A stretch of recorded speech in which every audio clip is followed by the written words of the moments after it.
And a part of the nonprofits that a lot of women build is out of their childhood trauma because they're trying to give what they didn't have. They're trying to give kids what they didn't have as a kid. So your nonprofit is rooted in your trauma, which is going to keep you in a perpetual cycle of trauma because now you're listening to kids and you're looking at kids who were just like you and you feel sorry for them.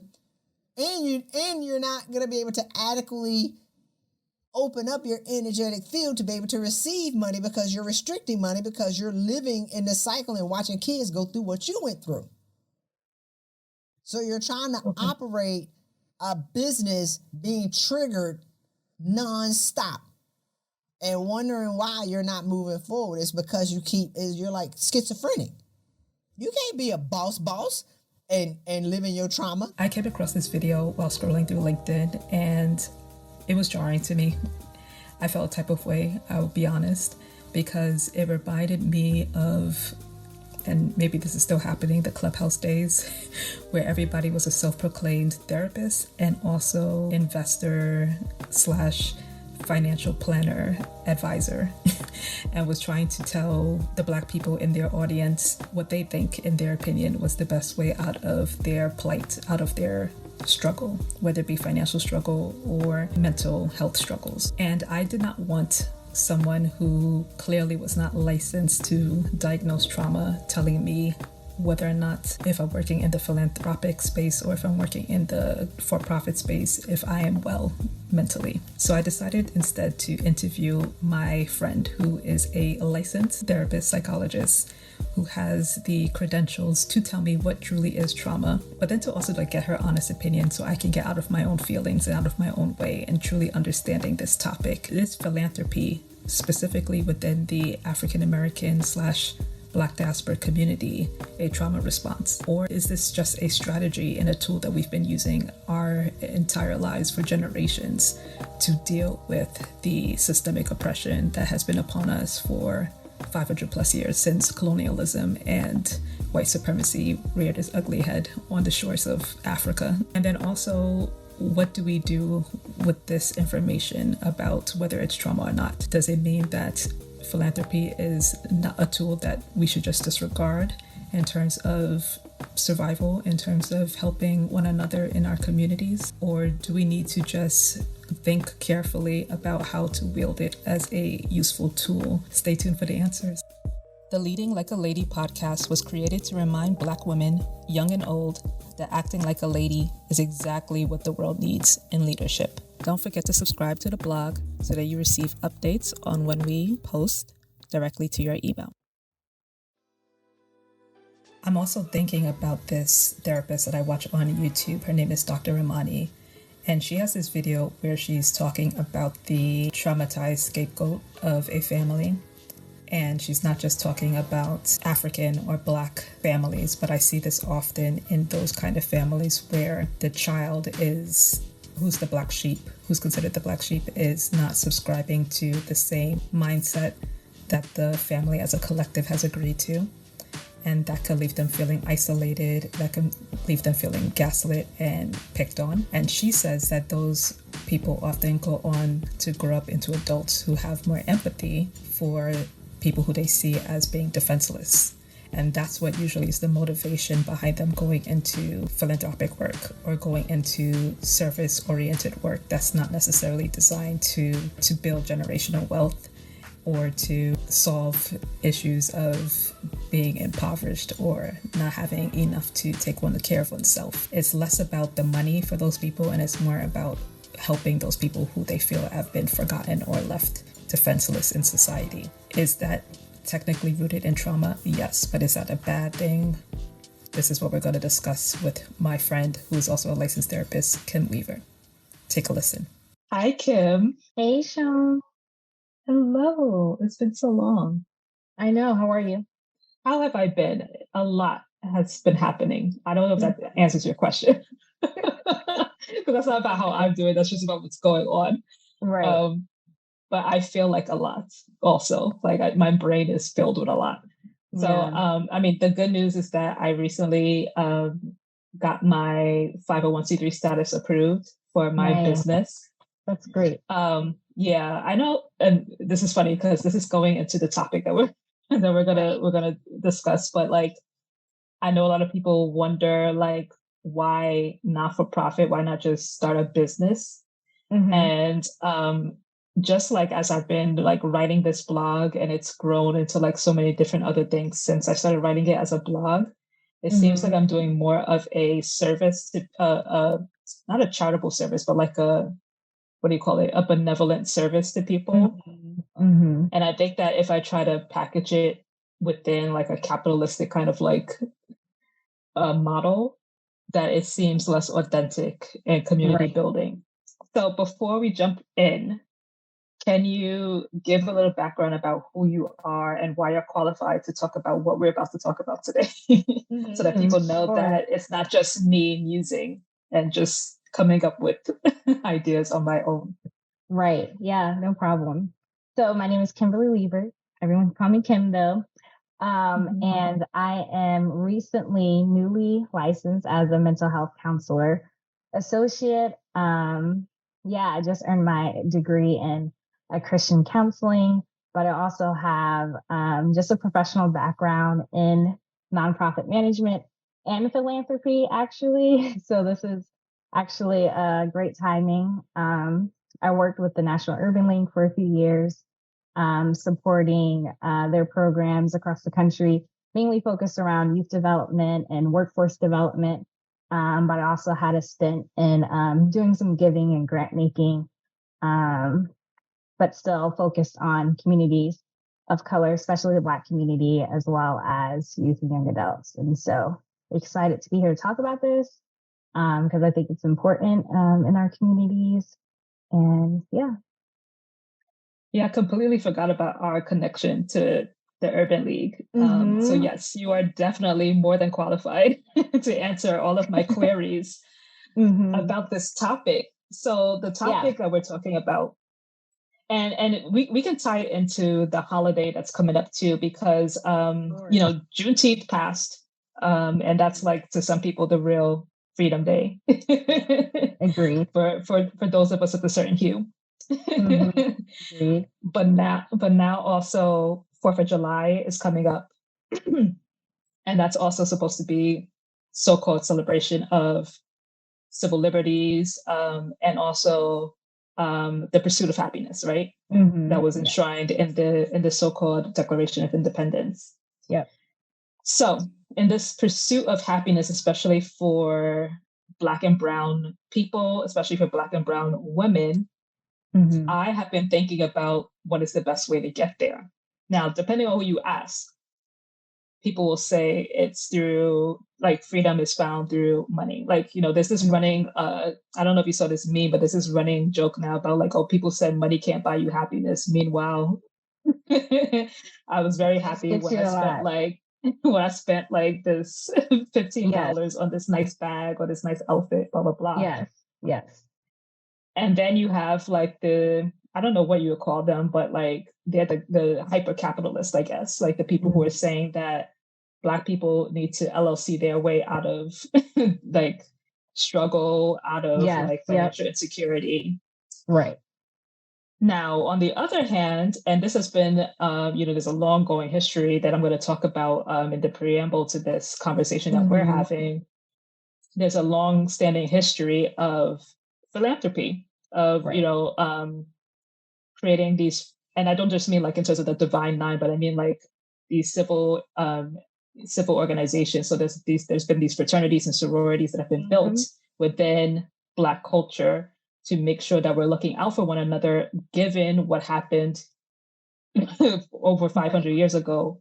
That even those, as we just celebrated Juneteenth, even though we were given on paper the right to be free, we didn't really, even to the extent you could say, we're still not really reaping the full benefits of that freedom because of systemic racism. Systemic, that's what I'm trying to say. Because of systemic racism, right? Yep.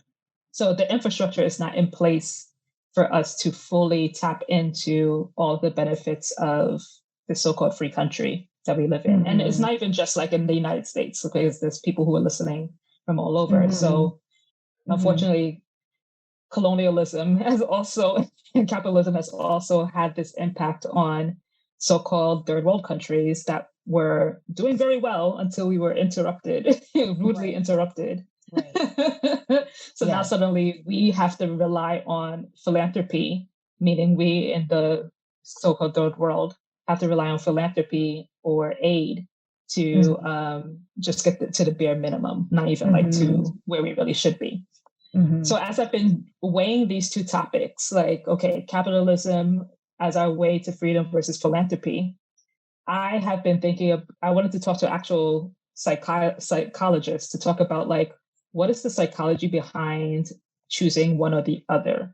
Like, is one healthier for people to pursue in terms of like, and I don't know if this is going to sociology as well, but is it healthier in terms of like building like authentic and trustworthy community that we can rely on, depend on, especially when we're in times of needs, unfortunately, when things happen? Like, is one better than the other in terms of like psychological dynamics, in terms of the way that we interact with one another? And you're putting philanthropy versus capitalism? Exactly. Yeah. I think it's very nuanced. And I think first I would say like, one, I think it's important to figure out how we're defining philanthropy. I think the challenge with how philanthropy is viewed in our community is that there's kind of like a language barrier. And so philanthropy sounds like this whole like elusive thing, like only rich people are like philanthropists, right? But that's not necessarily the case. There's been people, especially Black people, have been giving and generous across time, even before slavery, right? There's already systems of how we would take care of our family and our communities, even through slavery and after slavery. And so I think that kind of throws people off when we think about philanthropy in the Black community. But philanthropy has always been there. It just looks a little bit different than what maybe the Western world would view philanthropy as. So I'd say it's always a thing. It's a thing in our community. Maybe it's not as publicized or communicated widely. But I think that's because it's just so innate for us that we don't think to like blow our own horn in what like we're giving or doing, you know? But on the other end, there are definitely, like we said, inequities that occur that unfortunately we are a part of the system. And there are some things that we have to do within the system that we're given to reach that freedom, as you've mentioned. And so I think it's probably more of a both and kind of thing where we have the philanthropy, but we also have to figure out how to work the system of capitalism, you know? And when you say that work the system of capitalism, are you saying that because it's the right thing to do, or because it's just the fact of the matter of until we are able to separate ourselves fully from this oppressive system, we have to find our way to like just survive within it? Is that kind of what you're saying? Yeah, I think it's hard for us to it's an uphill battle to fully separate from the system, especially when the system hasn't acknowledged like the wrong that's done. Given just our political climate these days, it seems like we're regressing back into a country that, you know, wasn't for people. And it's definitely like they're trying to keep it that way, you know? And so I don't think our hands are necessarily tied, but I do think we do have to work within the framework that we have, but also try and find ways to kind of break and buck the system. But it's challenging. And so, yeah, I think we have to do what we can. And while we can benefit from it, find out those ways we can. And so whether that is, like you said, people are starting nonprofits today to have those tax benefits. Like it's definitely a trend, or like you said, starting LLCs because we want to take advantage of some of the things that maybe our white counterparts have been taking advantage of for years that we haven't been. And so, yeah, I think it stems to education, you know, even with philanthropy and how we view philanthropy. It's not that it's not there. I think it's just not that we're not thinking about it in the ways that other people are thinking about it. Which brings me to another interesting point. So this conversation was also kind of sparked by a conversation I saw on LinkedIn.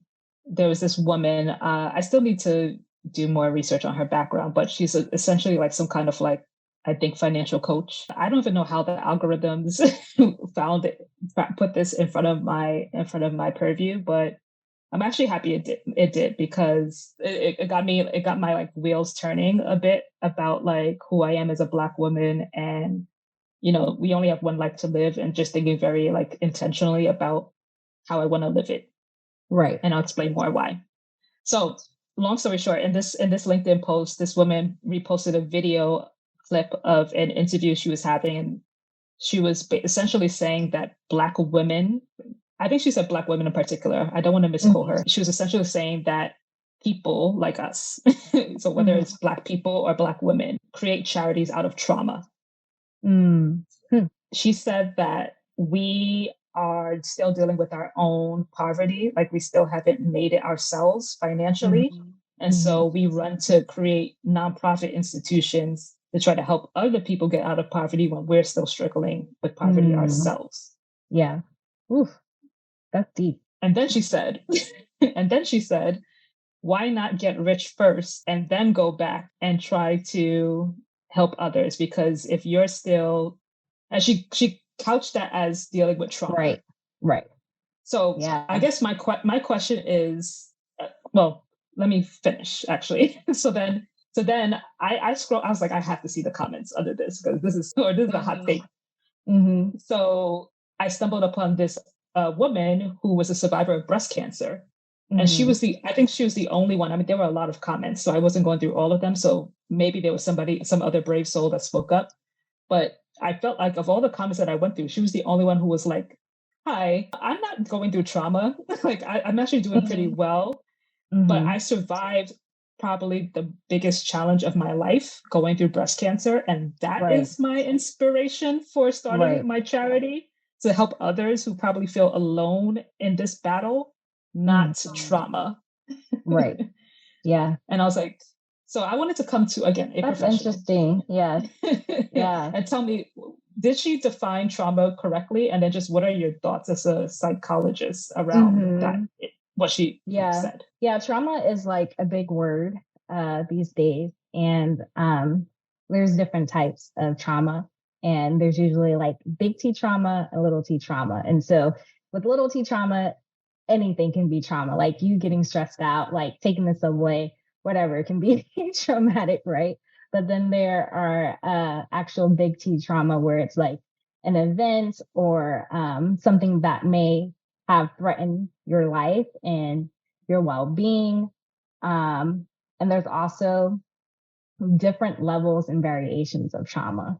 And we have generational trauma, racial trauma, spiritual trauma, all of these things, right? So it's a huge umbrella.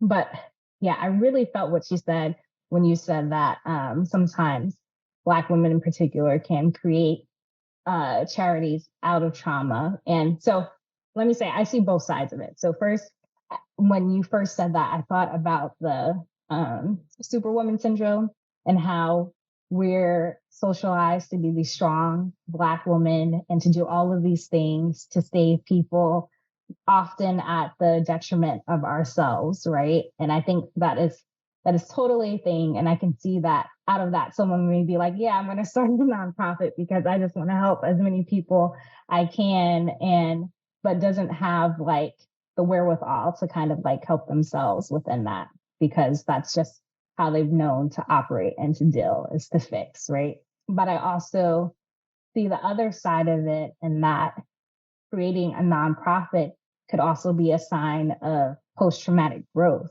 And where you said the example of the woman that survived breast cancer, like that's a sign of her experiencing meaning within the trauma that she went through, right? And wanting to do good, which is not a bad thing either. It's a good thing too. And so I never really considered the idea that like even us and how we help others or create systems to help others where that can be birthed from. And I think it's just a result of, just long-term generational trauma that we've experienced. It could all go back to that, right? Because you did bring up the fact that philanthropy, the way that we think about it today, is not how it's always been thought about, especially within our community.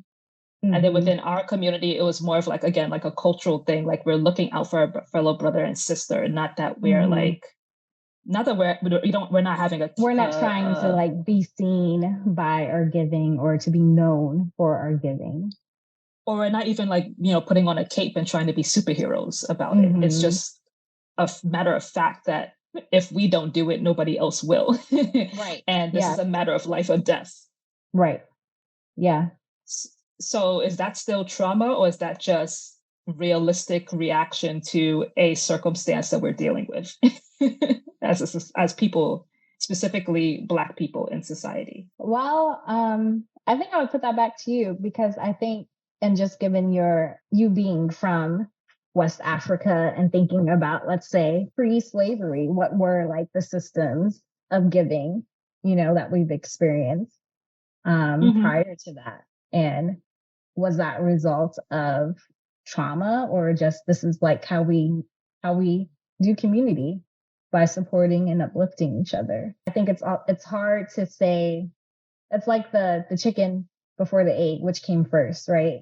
Most communities of color are known for being communal and collective, the way we interact and support and uplift one another. And I don't think that's necessarily because we have to. I think that's just how we operate.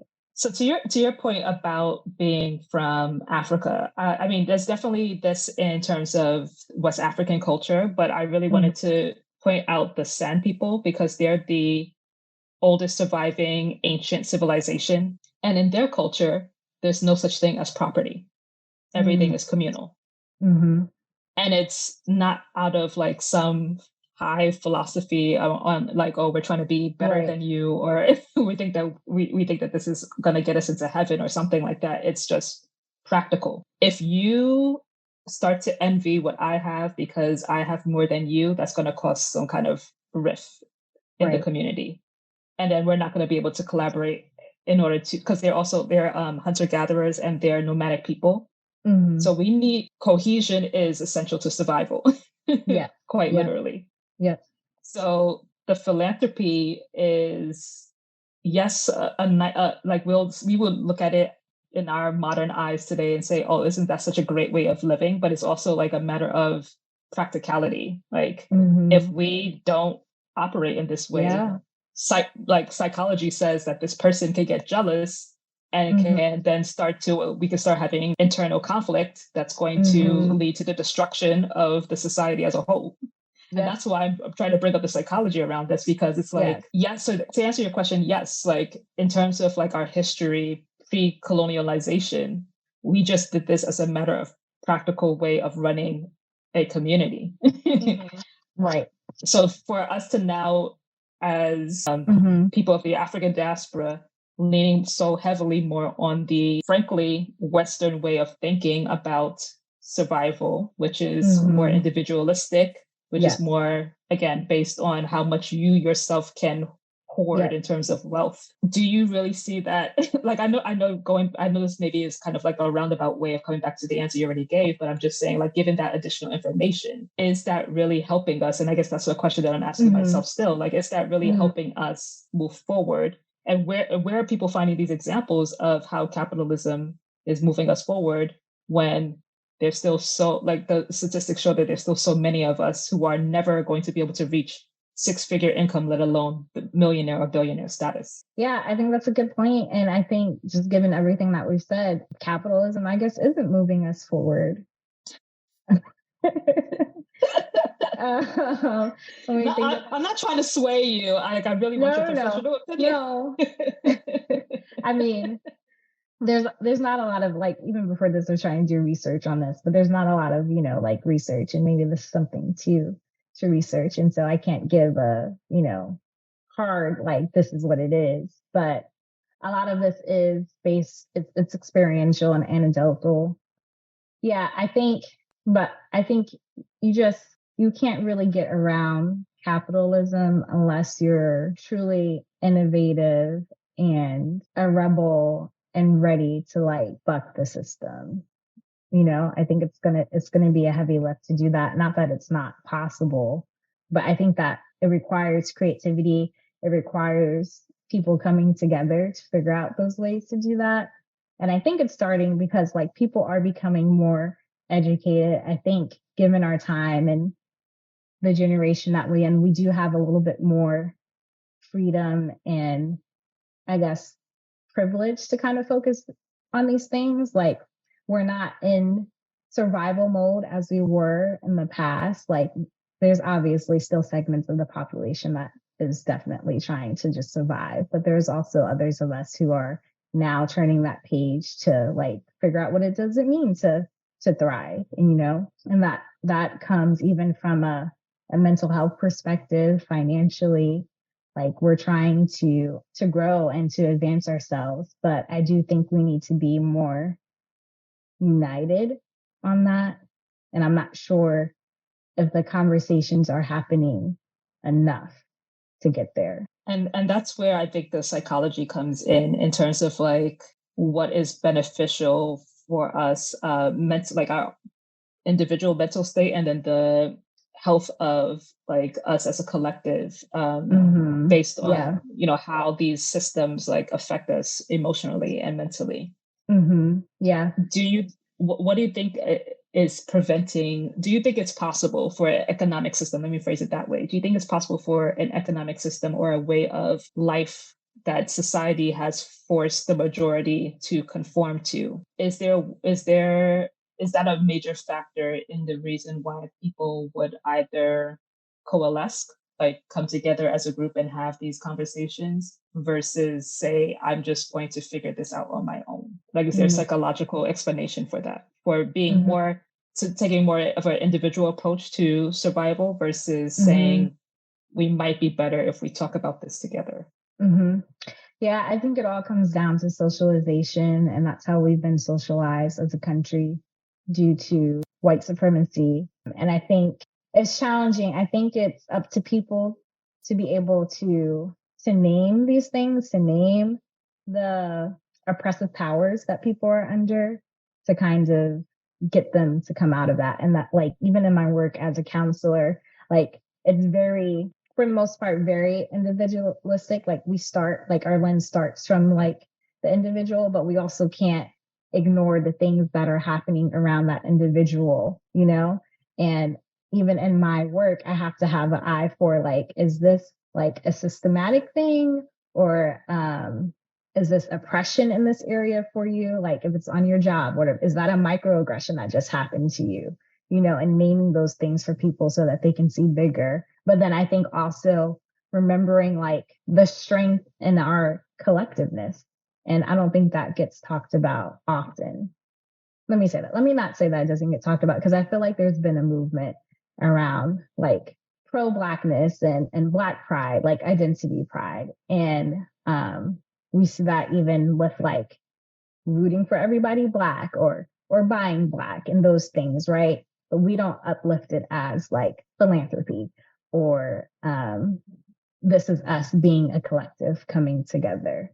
And so I think a lot of it is education and reminding people about like this is inherent in our community and who we are as Black people. And so I don't even know if that answers your question, but No, it does, because you said that, as a therapist, you are obviously working on a one-to-one level with a client or a patient, but you can't also ignore in the back of your mind the fact that this person is within a system that might be creating the specific pathologies that they're dealing with on an individual basis.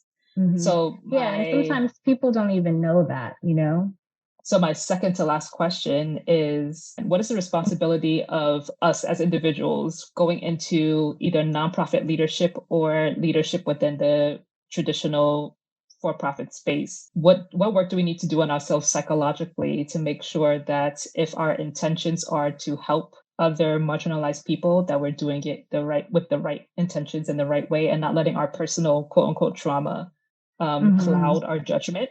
And then on the other hand, because maybe the answer is to go to therapy, what is the responsibility of therapists in terms of talking through their patients' trauma when they know that there's a bigger issue at hand that is not just like, is it just enough to just talk to the person and do cognitive behavioral therapy in hopes that they will just be able to cope within the system in long enough to just get to a goal they're trying to accomplish? Or is there more that therapist community needs to do? So I would say definitely as a nonprofit leader, especially as leaders of color, like I think it's definitely important for you to do your own work and to, yes, like go to therapy and address your traumas, because it's going to be hard to be able to see that well or really advocate for others if you haven't gone there yourself, you know? Even like as my role as a therapist, like I get therapy too, because like I can't show someone else how to heal if I haven't tried or attempted to heal myself, you know? And then I think just as Black people, like we owe it to ourselves. Like we do have a privilege of having more access to mental health resources and therapy now. And so this is the time for that. I think it's important to have a comprehensive view of like the issues that are going on in our society and in our community. And so understanding like, yes, there are at an individual level, there are a lot of things that impact people, but there's also things systemically that also impact people. And I don't know, you can only do so much, but I think also thinking about what are the things that you can do that can address both areas, either on an individual level or on a macro level. And I would probably say the same thing for therapists too. And so there are definitely interventions and like you said, CBT and other things, DBT, ACT, all these therapies, right? And honestly, they're good, but maybe they're not good for everyone, right? And so knowing who your client is and knowing that maybe this is not going to work for them. And also realizing that a lot of these therapies were created by white men, you know? So how useful are they going to be for a Black woman, right? And so having that flexibility to know what works and doesn't work for people and being able to be creative and try something new, but also think about the strengths that are either inherent in that person or in that person's culture and use that to bring about healing. Oh, we need to talk about this. Like, so like coming from the helping profession. Yeah. I was going to say, even coming from a West African perspective, that whole narrative that we joke about with our parents saying we have to be a doctor, lawyer, or engineer, how that's, and then if we were to turn around and tell them, no, I want to go into politics or I want to start a charity, their reaction would be, okay, how are you going to pay your bills? Right. Yeah. Versus, oh, that's such a honorable thing. Like that it's less about honor and it's less about prestige or it's less about the impact that you can have and more so about, again, the individual level, which is, again, ironic because our cultures don't tend to be individualistic as that. Yeah. So it's like a survival strategy that could be birthed out of trauma. I think that's the result. I think it's that, but I think it's also a result of like colonization and white supremacy. Yeah, the trauma of all of that, of all of of all the many years of being exploited as a people. Yes. And trying to reclaim our labor for ourselves. Yeah, I think there's a lot of reclaiming that we have to do. Reclaiming of like, this is a part of our ancestry, reclaiming that this is a strength, you know, in our community. Because I think white supremacy says only white people can save us, you know, or white system can save us. Yeah. And that's the white man's burden. All right. I mean, I guess just to sum it up, my last final question would be, what would you say to that woman? Like, how would you want that woman potentially to rephrase her statement, if at all, about the reason why we go into philanthropy?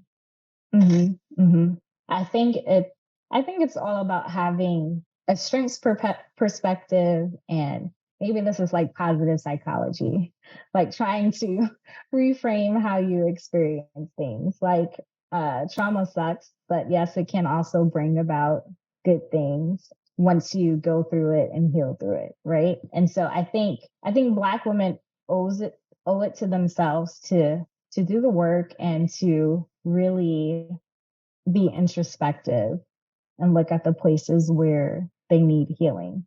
And if your motivation is coming from a place where I just need to help others because I can't really help myself, or I need to save others just to be seen as worthy or enough, then maybe check that, because that's not a healthy place to serve someone else, because that's a recipe for burnout. That's not good. We don't need to do that, because we've had centuries of slaving and carrying other people's burdens, right? And so we deserve all the good things like rest and sabbatical and all those other things, right? But if you can come to a place of like, I've gone through a lot, but I want to help others because I've learned so much through this, then that's a healthier motivation to start a nonprofit, a charity. It's just not a easy soundbite or something that would go viral as quickly as saying, girl, you traumatized. Go start a business first. It's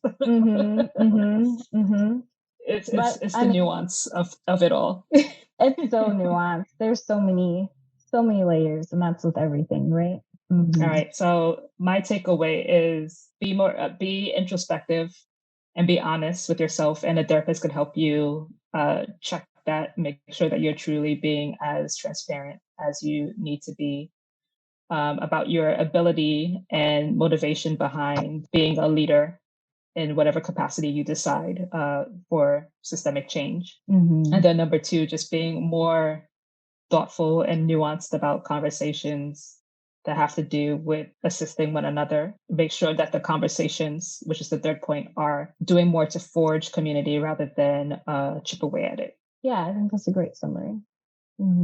Awesome. Then we can end it there. Don't forget to subscribe to the blog so that you receive updates on when we post directly to your email.